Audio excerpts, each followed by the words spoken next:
코앞에 닥친 쌀 수확철을 앞두고 농가의 시름이 깊어지고 있습니다. 지난해보다 20% 이상 큰 폭으로 떨어진 쌀값 때문인데요.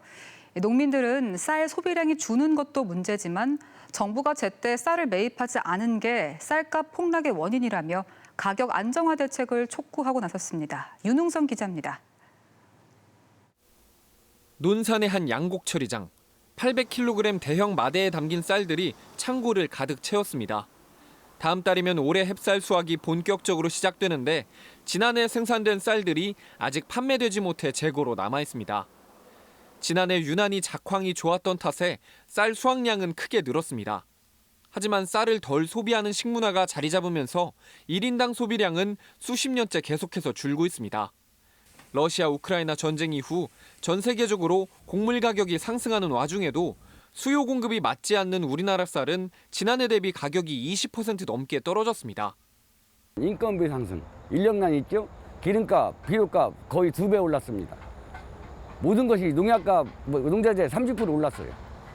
그리고 그런 데다가 쌀값은 폭락했지. 그러면 거의 체감은 50% 이상. 정부가 쌀 가격 안정화를 위해 매입을 하는 시장격리제를 제때 시행하지 않아 가격 하락을 부추겼다는 지적도 나오고 있습니다. 지난해 과다하게 쌀이 생산됐을 때 정부가 쌀을 매입했어야 하는데 올해 들어서야 시장격리를 실시했다는 겁니다.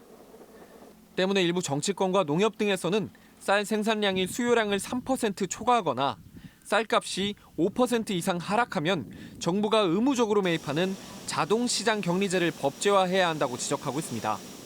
일정량이 넘으면은 정부에서 시장을 격리시켜서 우리 농민들한테 어려움을 좀 덜어서 농가 소득을 좀 올려주자. 쌀을 시장에서 격리시키고 또 정부 입장에서는 비상시에 쌀을 쓸 수 있도록.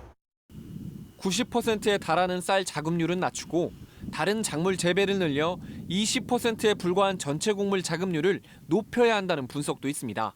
식량 자급률 또 곡물 자급률 재고 농정으로 바꿔야 된다. 쌀을 공급을 줄인다고 해서 그것이 논 면적을 줄이거나 하면 이렇게 되면 안 됩니다. 논에다가 밀이나 콩, 옥수수 이런 다른 작물들을 전환하도록. 세계적으로 식량 안보 중요성이 높아지고 있는 만큼 곡물 자급률을 높이기 위해 재배 작물을 쌀이 아닌 다른 것으로 바꾸는 농가에 초기 투자비를 지원하거나 수익을 보장하는 방안도 고려해 볼 만합니다. MBC 뉴스 윤웅성입니다.